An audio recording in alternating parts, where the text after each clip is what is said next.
Barrister बाबू में काफ़ी सारे इंटरेस्टिंग ट्विस्ट एंड टर्न्स देखने को मिल रहे हैं। भाई एक तरफ तो सौदामिनी है जो अपने बीमार होने का नाटक कर रही है, वहीं दूसरी तरफ है बोंदिता, जिस बेचारी को समझ ही नहीं आ रहा है कि फाइनली उसके साथ चल क्या रहा है, उसकी ज़िंदगी में हो क्या रहा है। वो करना कुछ और चाहती है और हो कुछ और रहा है। उसके ऊपर झूठे होने का इल्ज़ाम लग रहा है, तो जहाँ पर हमेशा ही बोंदिता को शरीफ कहा जाता था, अब बोंदिता को बदमाश कहा जा रहा है।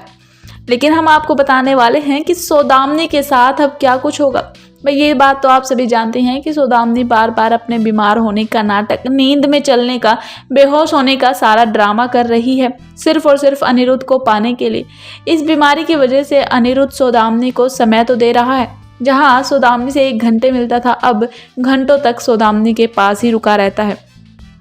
सौदामिनी कहती है कि अनिरुद्ध अब तुम्हें घर चले जाना चाहिए, काफ़ी लेट हो गए। हालांकि ये बात सौदामिनी अपने दिल से नहीं कहती है, फिर भी अनिरुद्ध कहता है कि तुम ठीक कह रही हो, मैं थोड़ी देर में आता हूँ, एक बार घर चला जाता हूँ। उसके बाद अनिरुद्ध जैसे ही सौदामिनी के कमरे से बाहर निकलते हैं, वहाँ पर बैठे होते हैं सौदामिनी के पापा, और सौदामिनी के पापा कहते हैं कि अनिरुद्ध तुम्हारी वजह से मेरी बेटी की ये हालत है।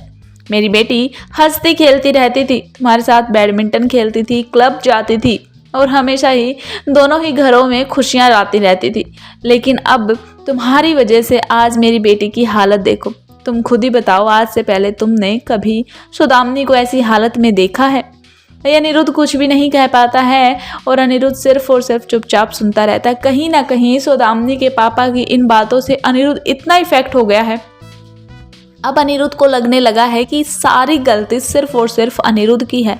सौदामिनी की जो भी हालत है उसके पीछे अनिरुद्ध ही है। इतना ही नहीं, इसके बाद अनिरुद्ध के सामने सौदामिनी के पापा कहते हैं कि क्या तुम मेरी बेटी की जिम्मेदारी नहीं ले सकते हो?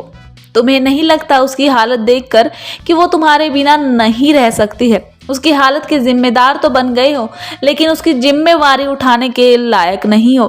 क्यों नहीं उसकी जिम्मेवारी उठा सकते हो? ऐसी हालत में कौन सौदामिनी से शादी करेगा? कौन सौदामिनी का हाथ थामेगा? सिर्फ तुम ही सौदामिनी का सहारा बन सकते हो। अनिरुद्ध इस बारे में सोचो, प्लीज़ मेरी बेटी की जिम्मेदारी ले लो। भाई ये बात सुनकर सौदामिनी भी घर से बाहर आ जाती है और मन ही मन काफ़ी खुश होती है कि पापा बिल्कुल सही खेल रहे हैं, बिल्कुल सही कर रहे हैं।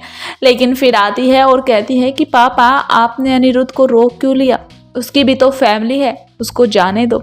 ये बात सुनकर फिर एक बार सौदामिनी के पापा इमोशनल ड्रामा करते हैं और कहते हैं कि मानता हूँ अनिरुद्ध की फैमिली है, लेकिन तुम्हारी फैमिली का क्या हुआ जो इसकी वजह से खराब हो चुकी है? भाई अनिरुद्ध सिर्फ सारी बातें सुनकर चुपचाप वहाँ से चला जाता है। लेकिन देखना तो ये खास है कि क्या सौदामिनी और सौदामिनी के पापा की इन बातों से अनिरुद्ध सच में इफेक्ट हो जाएगा, सच में अपने आप को ब्लेम करने लगेगा सौदामिनी की इस हालत के पीछे? और अगर ब्लेम भी करता है तो आखिरकार कब तक अनिरुद्ध से ये सब कुछ छिपा रहेगा और कब अनिरुद्ध के सामने सौदामिनी और बाकी सभी घर वालों की सच्चाई आएगी? बीटाउन न्यूज़ की रिपोर्ट।